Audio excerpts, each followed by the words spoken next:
Hi, I'm Michelle Nicolaisen, and this is a screencast on how to build a freelance business quickly and effectively. The title of the screencast comes from that when I quit my day job at an agency, I built up my freelance income to replace my day job income in 90 days.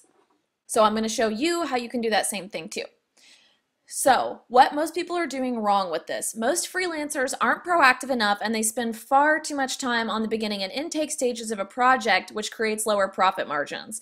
So, the problem that most freelancers have is that they spend a lot of time on the beginning stages and the intake stages, everything you do before you actually get the client and actually get paid. And that means that you have to have accordingly higher rates to make up for that. And you can raise your rates, but even still, it makes it a lot harder until you're shortening and systematizing and automating as much of the beginning stages of the project as possible. It's hard to make up for that. So the solution is to do that, to systematize and automate as much of the beginning stages of the project as possible and to be incredibly proactive. Step one is to be clear on what you're offering and have a way to show it to potential clients. So you need to take the time to create, if you don't already have, a solid portfolio site, a clear resume, and a LinkedIn profile. If you don't want to have a LinkedIn profile, you don't have to, but it is kind of a nice addition, especially if you're in a B2B industry. Covering all of these in depth would take a lot of time, way too much time for the screencast, but you do need to make sure that you have a list of your specific skills. So for me, a bad example would be writing, but a good example would be writing long-form B2B content. You also want to have examples of work with previous clients and client testimonials or case studies if at all possible. If you don't have any client testimonials or case studies or work examples, it might be worth it to do some pro bono work for a local nonprofit, and that way you're contributing to a good cause and you're also getting something to put into your portfolio.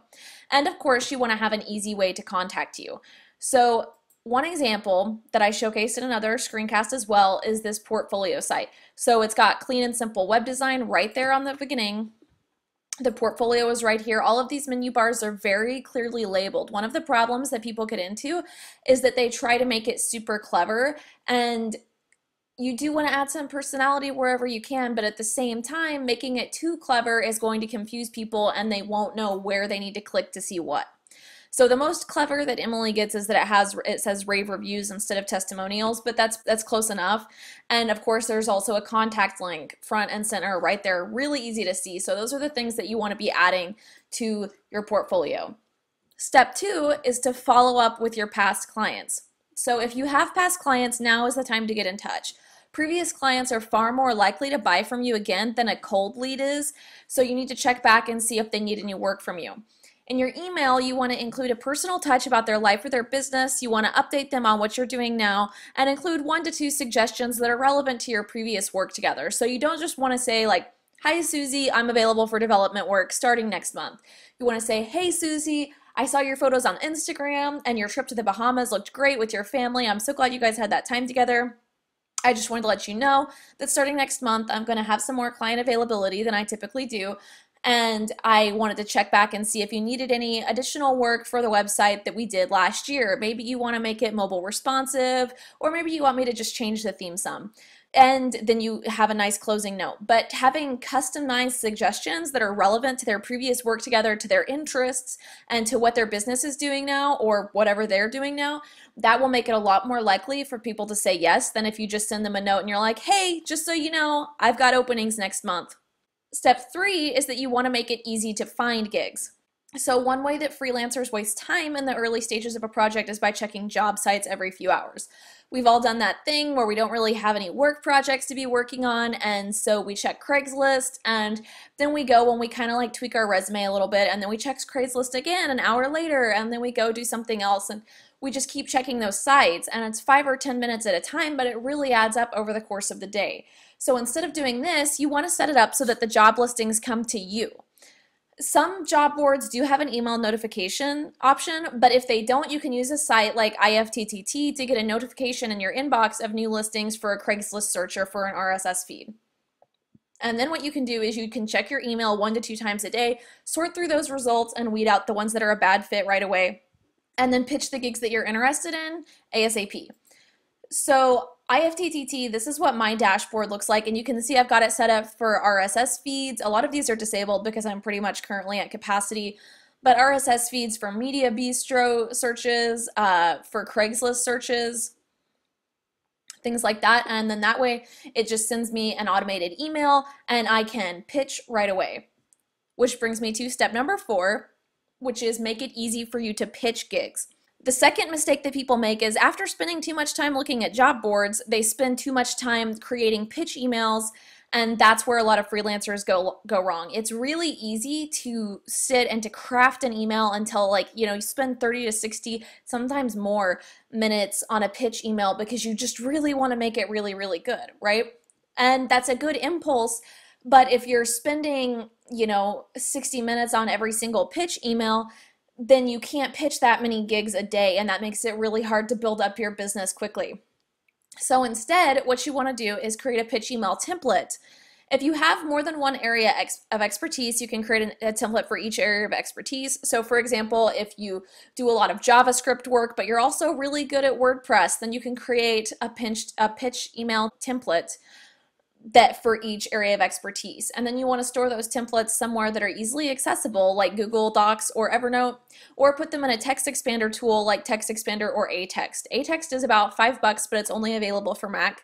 Text Expander is a little costlier, but I believe it has more features and it's available for Mac as well as Windows. So here's an example of a pitch email template to show you what I'm talking about.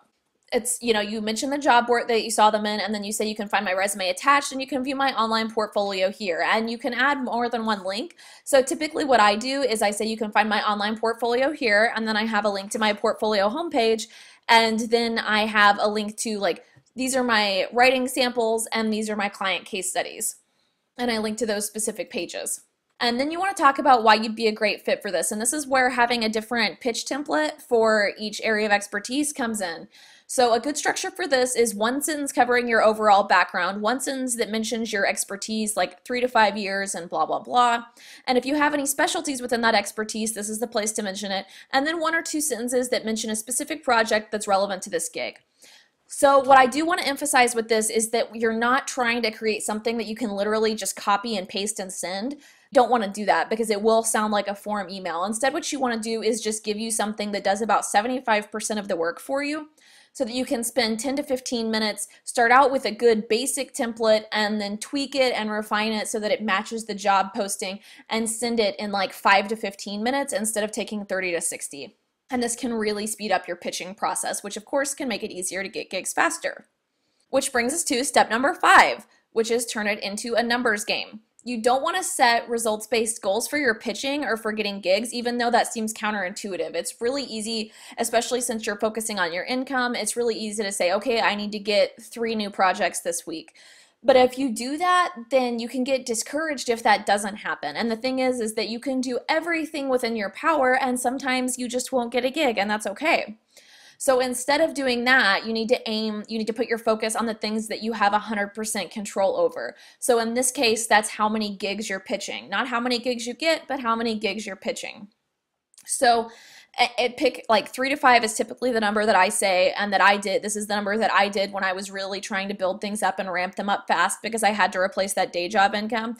I would pitch 3 to 5 gigs a day, and that would typically take between 1 and 2 hours, sometimes less, because I was using the previous systems and automation things that I talked about, where I could just spend like 15 minutes tweaking each pitch email and then send it, and we'd be good to go. And the important thing here is that you want to keep doing this even as you build up your current workload. Focusing on continually pitching clients even as you get more work will help prevent the feast or famine cycle. One thing that a lot of freelancers do is that they stop pitching as they get work. So they're like, okay, I'm booked up for the next month. I don't need to pitch anymore.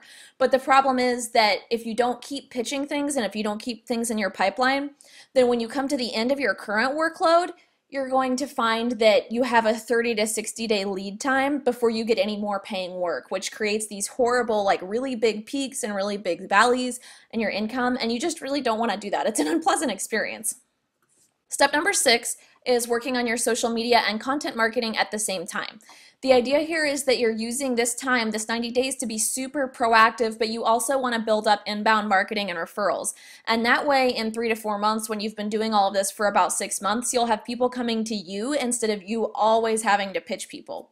I have a whole other learnable screencast about this on content and social media marketing for freelancers, and I would highly recommend checking that out and watching it to get a good grasp on the basics. So, what can you get started on today? In order, you want to make sure that your portfolio and your LinkedIn or profile or your resume and/or look good. Follow the tips earlier, make sure that there's an easy way to contact people and that you're specific about your skill set. You want to follow up with your past clients if you have any, or with any people who have previously expressed interest in your services. Set up all of the automation for your job and your gig searches and start getting in the habit of just checking your email once or twice a day and pitching things in batches then to save time. Create your pitch email templates, one for each area of expertise, and then set goals that turn it into a numbers game. And this way you can build up a freelance business really quickly without getting burned out and without getting totally fried. So it's been great demonstrating this, how to build a freelance business in 90 days. I hope you enjoyed it. Thank you so much for listening and have a great day.